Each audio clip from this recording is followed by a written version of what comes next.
In the dark waters off Guadalcanal, Japanese sailors spoke in hushed tones about an American cruiser that fired so fast, her guns sounded like machine guns tearing through fabric. They weren't wrong to fear her. USS Helena CL-50 would survive what should have killed her at Pearl Harbor, only to return with a vengeance that would reshape naval warfare in the Pacific. This is the story of the ship that refused to die, the cruiser that earned her nickname through sheer firepower, and the 1,000 men who made her legend possible. In an era when battleships were kings and carriers were the future, Helena proved that a light cruiser with determination could change the course of history. The story of USS Helena begins not in combat, but in the depths of the Great Depression. As America slowly rebuilt its economy, the Navy embarked on an ambitious program to modernize its aging fleet. The St. Louis-class cruisers represented a new philosophy in naval design, ships that could deliver overwhelming firepower while maintaining the speed to dance with death.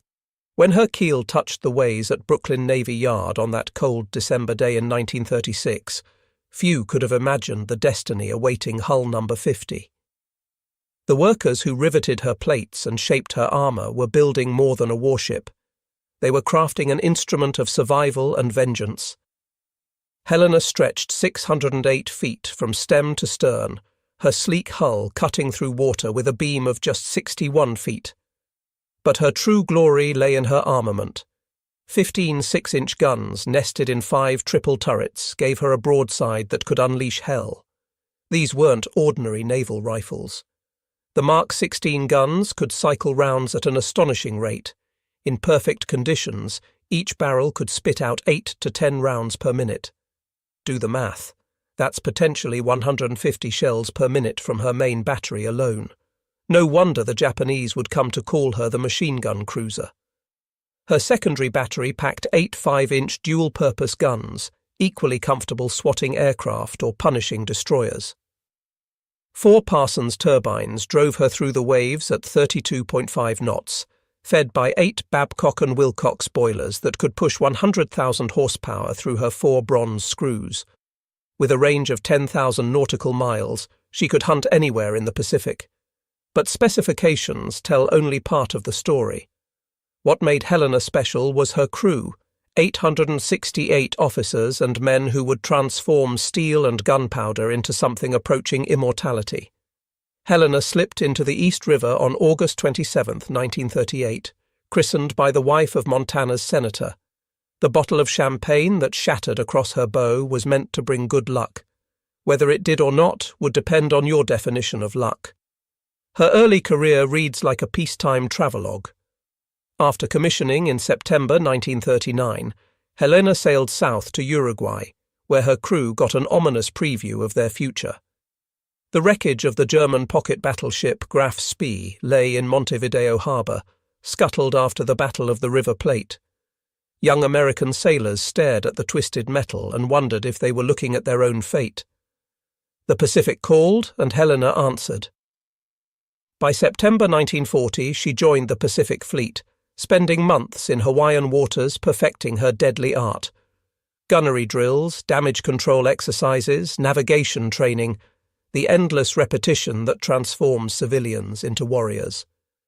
As 1941 drew to a close, Helena entered Mare Island Navy Yard for upgrades. The Navy, perhaps sensing the storm approaching, fitted her with new 1.1-inch anti-aircraft guns. It was like giving a boxer brass knuckles just before a street fight. On the morning of December 7, 1941, Helena rested at berth 1010 in Pearl Harbor's Navy Yard. Across the harbor, battleships sat in a tidy row along Ford Island. The Pennsylvania, mighty queen of the battle line, was supposed to occupy Helena's berth, but fate had other plans. The dry dock needed Pennsylvania more than the pier needed Helena. At Aero 757, Lieutenant Commander Shigeharu Murata led 9 Kate torpedo bombers toward what he believed was Pennsylvania. Through the early morning haze, Helena's profile looked enough like a battleship to seal her fate. Only the lead plane released its weapon, a Type 91 torpedo that carved through the harbor's placid waters at 40 knots. The weapon passed beneath the mine layer Oglala moored alongside and struck Helena at frame 75, just below her armour belt. The explosion ripped through her engineering spaces like a giant's fist. Engine room number 1 and boiler room number 2 transformed instantly from ordered machinery spaces into twisted metal coffins. Seawater rushed through a hole large enough to drive a truck through. But Helena was already fighting back. Within 2 minutes, 120 seconds, her forward diesel generator roared to life. Power flowed to her gun mounts. As Japanese planes wheeled overhead for their second attack, Helena's anti-aircraft guns spoke their defiance. 4 bombs straddled her during the second wave, each near miss showering her decks with steel rain. The ship that should have died stayed afloat through miracles of damage control and human determination. 40 of her men lay dead, another 100 wounded, but Helena survived. In the wardroom, blood mixed with oil as medical teams worked to save the living. On deck, gunners stayed at their posts even as their shipmates fell around them. The Japanese pilots who reported her sinking made a terrible mistake. They had awakened a sleeping giant's little sister, and she would remember. In the aftermath of Pearl Harbor, Helena resembled a patient in intensive care. Water sloshed through her wounded hull, and emergency pumps worked around the clock to keep her afloat. But beneath the damage lay a heart that refused to stop beating. By December 9th, just 2 days after the attack, Helena limped into dry dock number 2. Navy Yard workers swarmed over her like surgeons attending a critical patient. Steel plates were cut, shaped, and welded over her wounds. The temporary patches would hold until she could reach a proper hospital. The journey to Mare Island in January 1942 tested every weld and rivet. Pacific swells pressed against her patched hull, searching for weakness.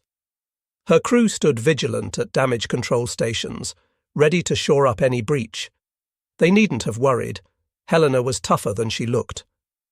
At Mare Island, Helena underwent a transformation that went beyond mere repair. The Navy had learned bitter lessons at Pearl Harbor, and Helena would benefit from that brutal education. Her conning tower, which limited visibility during night actions, gave way to an open bridge.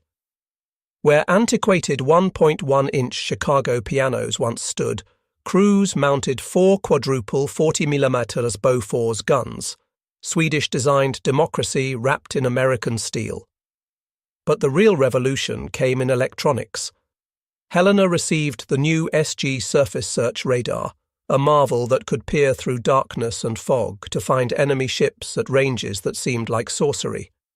Combined with new FC and FD fire control radars, Helena could fight blind, a crucial advantage in the knife fights awaiting her in the Solomons.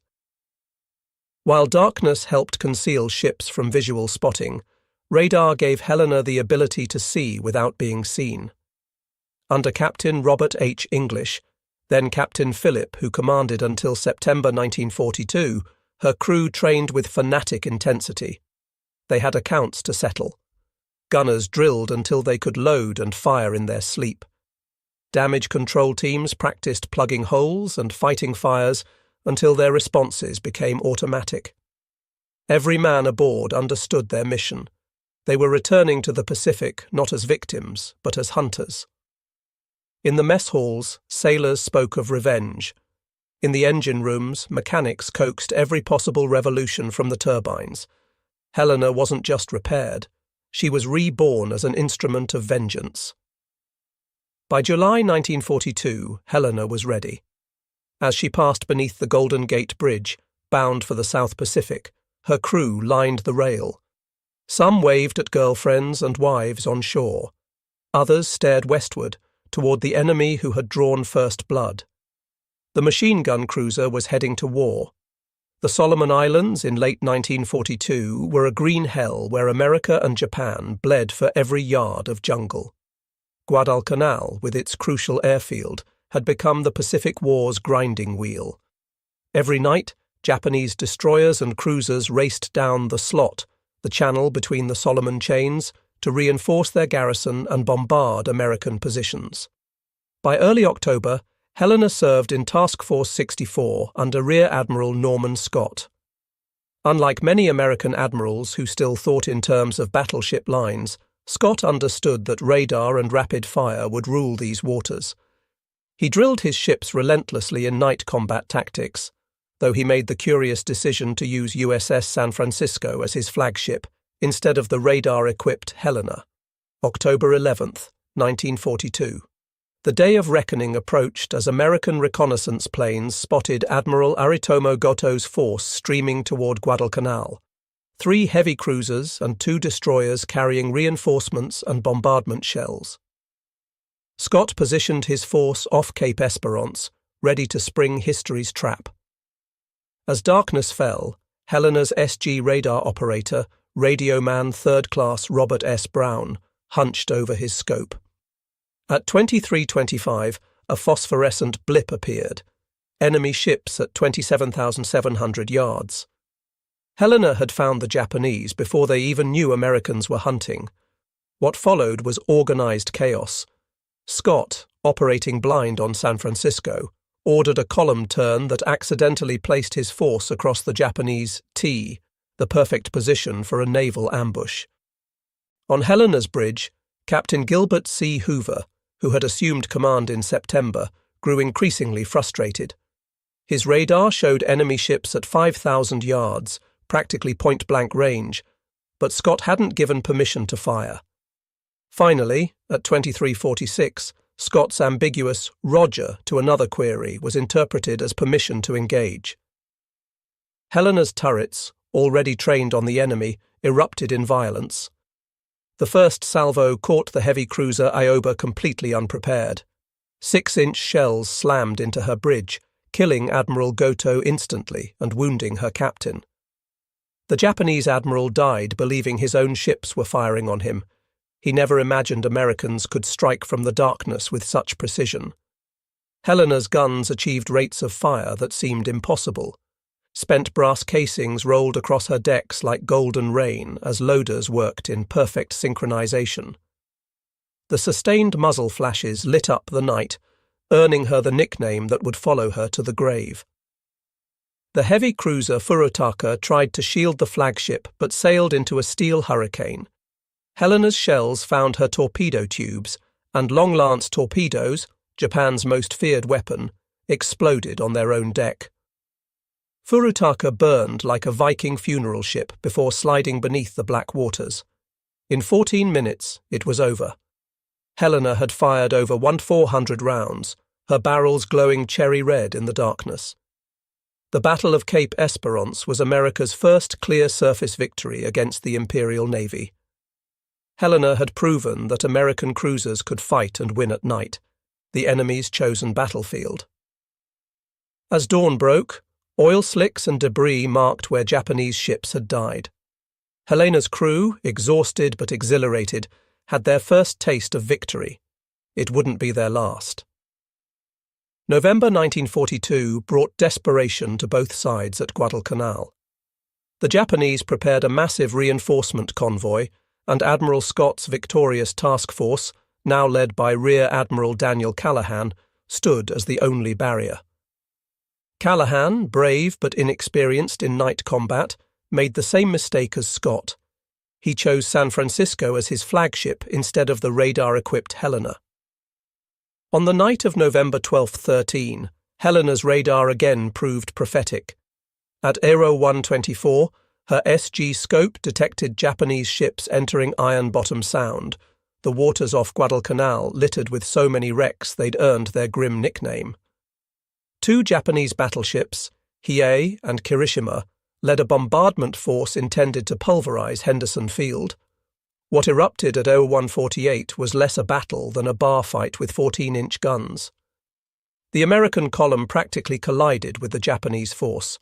Ships fired at point-blank range, sometimes unsure whether their targets were friend or foe. Searchlights stabbed through the darkness, star shells burst overhead, and tracers crisscrossed like deadly fireworks. Helena's radar gave her a critical edge in this melee. While other ships struggled to identify targets, her fire control tracked Japanese vessels with electronic precision. She opened fire on what her crew believed was a battleship, likely Hiei, at just 400 yards. Her rapid-fire salvos walked up and down the enemy's length, sparking fires and explosions. The destroyer Akatsuki made the fatal error of illuminating Helena with her searchlight. Every American ship that could bear immediately concentrated on the illuminated destroyer. Helena's 6-inch shells joined 5-inch and 8-inch rounds in a convergence of naval gunfire that literally blew Akatsuki apart. She vanished in a massive explosion, taking all but a handful of her crew with her. Helena then shifted to rapid fire against 3 more destroyers, her guns cycling so fast that Japanese survivors reported thinking Americans had developed a new automatic cannon. One destroyer limped away burning, another went dead in the water, and the third fled into the darkness trailing smoke. Through it all, Helena danced between salvos, her engineers pushing her turbines to and past their limits. At one point, San Francisco crossed directly between Helena and her target, forcing a check fire that probably saved American lives. The friendly fire incidents that night claimed Admiral Callahan and Captain Cassin Young of San Francisco, brave men killed by American shells in the confusion. After 40 minutes of point-blank savagery, the Japanese withdrew. Hiei, battered by dozens of hits including many from Helena, lingered behind with jammed rudders. American planes would finish her the next morning, the first Japanese battleship lost in the war. Helena emerged with 1 man dead and minor damage. Her gunners had fired over 1,500 rounds, and her barrels were shot out from the sustained fire. But she had helped stop the Tokyo Express cold. Without that bombardment, Henderson Field survived to launch the planes that would savage Japanese transports over the coming days. As November 13th dawned, Iron Bottom Sound lived up to its name with new wrecks littering the seafloor. Helena had proven herself again, but the cost grew steeper with each battle. Between the legendary battles, Helena lived a grinding routine that tested men as thoroughly as combat. The Solomon Islands offered no respite. If Japanese shells didn't kill you, tropical diseases might. Helena's crew developed the 1,000-yard stare common to Guadalcanal veterans, men aged beyond their years by constant vigilance. Life aboard Helena followed the rhythm of war. General quarters at dawn and dusk, when submarines preferred to attack. Days spent bombarding Japanese positions on Guadalcanal, turning jungle strongpoints into moonscapes. Nights patrolling the slot, radar operators straining to catch the first glimpse of enemy vessels. The crew developed their own culture, born of shared danger. Helena's laundry became legendary, somehow maintaining pressed uniforms even after battle. The ship's band, Helena's Hottentots, played swing music on deck between actions, their jazzy renditions of Blues in the Night carrying across the water to other ships. Food was whatever the supply ships brought, spam, powdered eggs, and coffee strong enough to float a wrench. Fresh vegetables were memories. The ice cream maker, when it worked, produced the most valuable commodity in the South Pacific. Men would trade almost anything for a Dixie cup of vanilla. Captain Hoover proved a steady hand during his tenure. Unlike glory-seeking officers, he understood that survival meant victory in these waters. He drilled his crew constantly, but also knew when to ease the pressure. Movie nights on the fantail, boxing matches on the forecastle, small pleasures that reminded men what they were fighting for. The November 23rd relief of Captain Hoover for failing to adequately report the torpedoing of USS Juno struck the crew hard. They had just fought through hell together, and now their skipper was gone over what many saw as a bureaucratic vendetta. His replacement, Captain Charles P. Cecil, who assumed command in December 1942, had to win over a suspicious crew. Cecil would lead them through their final battles. December 1942 and January 1943 blurred together in routine and exhaustion. Helena bombarded Vila and Munda, supported troop convoys, and chased ghosts on radar screens. Her crew became experts at reading the sea and sky, knowing that survival often depended on spotting the torpedo wake or bomb release a second before the other guy. By February 1943, Helena desperately needed yard time. Her engines wheezed, her guns showed worn rifling, and her hull bore the scars of near misses. The voyage to Sydney, Australia felt like sailing to paradise. Fresh food, cold beer, and women who spoke English awaited. For a few precious weeks, Helena's men remembered what peace felt like. But wars don't pause for liberty. By April, Helena was back in the Solomons, her guns refreshed and her crew rested. The next phase of the island campaign beckoned, and the nightly runs down the slot continued. The machine gun cruiser had more work to do. As spring 1943 turned to summer, American forces prepared to leap up the Solomon chain. New Georgia, with its airfield at Munda, represented the next bloody step toward Tokyo. Helena would play her part in preliminary bombardments that turned Japanese positions into rubble. The routine had become deadly familiar. Slip into contested waters under darkness, pummel assigned targets, and escape before dawn brought retribution. On May 13th, Helena led a bombardment group against Vila, her shells walking through fuel dumps and barracks with methodical precision.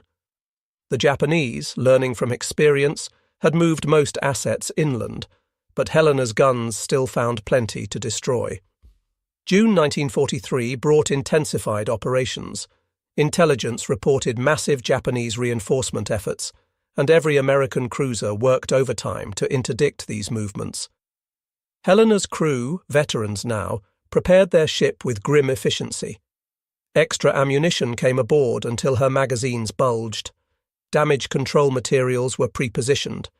Men wrote letters home just in case. On June 30th, Operation Toenails, the invasion of New Georgia, began. Helena provided fire support for the landings at Rendova, her 6-inch shells clearing jungle in 100-yard swaths. Japanese shore batteries replied sporadically, their splashes walking toward Helena until counter-battery fire silenced them. July 4, 1943, Independence Day, found Helena bombarding Munda Airfield. The Japanese had reinforced their anti-aircraft positions, and black puffs of flak dotted the sky. Helena's anti-aircraft guns replied, their 40mm rounds creating their own fireworks display. It was democracy versus fascism, traced in tracer rounds. That evening, Helena refueled at Tulagi, taking on oil and ammunition for another night's work. Intelligence had spotted another Tokyo Express run, destroyers racing south with reinforcements for New Georgia. Task Force 68, with Helena as a key component, would intercept them in Kula Gulf. The crew sensed something different about this mission. Maybe it was the full moon predicted for that night, eliminating the darkness that usually concealed American ships from visual spotting, though their radar would work just as well. Perhaps it was the reports of Japanese heavy cruisers joining the convoy runs, or maybe it was just the law of averages catching up. Helena had survived too many battles without serious damage. As July 5th became July 6th, Helena entered Kula Gulf for the last time. Her radar operators, the best in the fleet, would spot the enemy first, as always. Her guns would speak with their characteristic rapid fury.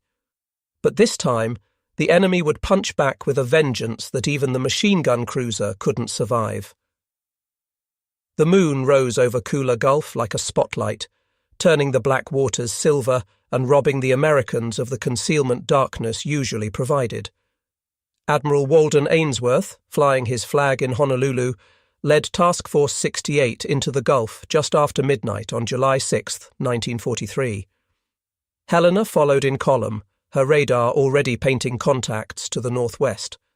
The Japanese had learned from their previous encounters. Admiral Teruo Akiyama's reinforcement group included 10 destroyers armed with the deadly Type 93 Long Lance torpedoes, weapons that could reach out 20,000 yards at 49 knots. More critically, the Japanese had finally developed tactics to counter American radar advantages. At 0136, Helena's radar detected the enemy at 22,000 yards. For once, The Japanese radar operators matched American detection, spotting Task Force 68 almost simultaneously. Both sides began their deadly approach, knowing this would be a gunfight where speed mattered more than armour. At Aero 157, Admiral Ainsworth ordered the attack. Helena's turrets, already tracking their targets, erupted immediately. Her first salvos targeted the destroyer Niyazuki, Admiral Akiyama's flagship. The range was 11,000 yards, comfortable for Helena's experienced gun crews. Niyazuki never had a chance. Helena's second salvo found her, and the following salvos turned the destroyer into a floating pyre. 6-inch shells detonated her torpedo warheads, shattered her bridge, and opened her hull like a can opener. Admiral Akiyama died in the opening minutes, his last sight the muzzle flashes that spelled his doom. But even as Niyazuki died, her sisters had launched their long lances. 10 destroyers fired volleys of torpedoes before turning away at high speed, a tactic that traded gunfire for torpedo accuracy. Nearly 50 torpedoes now raced through Kula Gulf's waters toward the American column. Helena shifted fire to the destroyer Suzukaze, her radar-directed shells finding the target despite the range. But she had made a critical error. Her initial salvos used flashless powder, carefully hoarded for night actions. When those special charges ran out, she switched to standard propellant. Each salvo now lit up the night like lightning, clearly marking Helena's position for Japanese torpedo directors. At Aero 203, Helena's luck ran out. 3 long lances found her in quick succession, and the machine gun cruiser's death began. The first torpedo struck forward of Turret 1. The explosion was catastrophic. Either her forward magazine detonated, or the torpedo's 1,080-pound warhead simply obliterated her bow. Turret 1 vanished in a pillar of flame that reached 200 feet skyward. The blast rolled through the ship, buckling bulkheads and throwing men against steel walls like rag dolls. Before damage control could respond, the second and third torpedoes struck amidships below her armour belt. These hits broke Helena's keel, the ship's backbone. Her engine rooms flooded instantly, turbines screaming to a stop as seawater rushed in. Electrical power failed, plunging internal compartments into darkness broken only by battle lanterns and flames. Captain Cecil immediately recognized the fatal nature of Helena's wounds. With her keel broken, the ship was already beginning to jackknife. He passed the order all captains dread: abandon ship. But Helena's gunners weren't finished. Even as she settled, her aft turrets continued firing, their crews refusing to leave their posts until the last possible moment. Turret 4 fired until seawater flooded the handling rooms. Turret 5's crew manually trained their guns, firing until the list became too severe to elevate their barrels. The ship broke into 3 sections. The bow section, everything forward of Turret 2, had already vanished. The stern section, containing nearly 400 men, floated independently. The centre section, containing the bridge and most of the engineering spaces, rolled over and sank within minutes. Men struggled in the oil-covered water, some wounded, all shocked by the sudden transition from combat to survival. The destroyer Nicholas, risking torpedo attack, moved in to rescue survivors. Her crew pulled exhausted men aboard while her guns engaged Japanese destroyers trying to finish off Helena's survivors. Dawn on July 6th found Kula Gulf littered with the debris of battle, and nearly 500 Helena survivors still in the water. The bow and stern sections remained afloat, serving as temporary life rafts for hundreds of men. But Japanese aircraft would arrive with daylight, and Admiral Ainsworth faced an agonizing decision. Nicholas and Radford had pulled 739 men from the water during the night, their crews forming human chains to haul oil-soaked survivors aboard. But radar showed Japanese warships still in the area, and dawn meant certain air attack.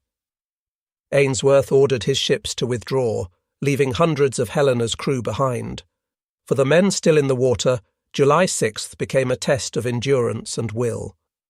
The tropical sun burned exposed skin, while salt water tortured wounds. Sharks, drawn by blood, circled the survivors. Men formed groups, supporting the wounded and sharing the few life rafts available. On Helena's floating stern section, Lieutenant Commander John L. Chew organized the survivors. The stern still had some food and water, plus medical supplies. Chew established watches, rationed supplies, and maintained discipline. When Japanese float planes strafed the survivors, men dove beneath the twisted steel for cover. That night, 2 American destroyers attempted a rescue but were driven off by Japanese warships. The survivors spent another night clinging to wreckage, their numbers diminishing as wounded men slipped away and sharks took their toll. The story might have ended there but for Coast Watcher Reverend A.W.E. Sylvester on Vella Lavella Island. He reported the survivors' location and coordinated with local natives to guide rescue efforts. On the night of July 7th or 8th, destroyers Nicholas and Jenkins, along with fast transports Dent and Waters, returned to Kula Gulf. Using whaleboats and rubber rafts, they pulled 165 men from the water and the floating stern section. The stern finally sank during the rescue, as if Helena had waited to ensure her crew was safe before taking her final plunge. But 88 survivors had drifted to Japanese-held Vella Lavella. For a week, they evaded enemy patrols with help from native scouts and coast watchers. Living on coconuts and rainwater, moving only at night, they made their way to the island's northwest coast. On July 16th, destroyers Taylor, Maury, Gridley, and Ralph Talbot executed a daring daylight rescue, evacuating the last of Helena's survivors under the noses of Japanese forces. The final tally, of Helena's crew of 868, some 168 men died in Kula Gulf or during the rescue operations, but 700 survived, saved by the courage of destroyer crews who risked everything and the determination of survivors who refused to give up. Helena's story could have ended in Kula Gulf, another casualty in the grinding Solomon Islands campaign. But legends don't die easily. In Navy wardrooms and enlisted clubs, veterans told stories of the cruiser that fired faster than any ship had a right to. Her rapid-fire barrages became the stuff of mythology, growing with each retelling. The Navy recognized Helena's extraordinary service with 7 battle stars and the first-ever Navy unit commendation awarded to a ship.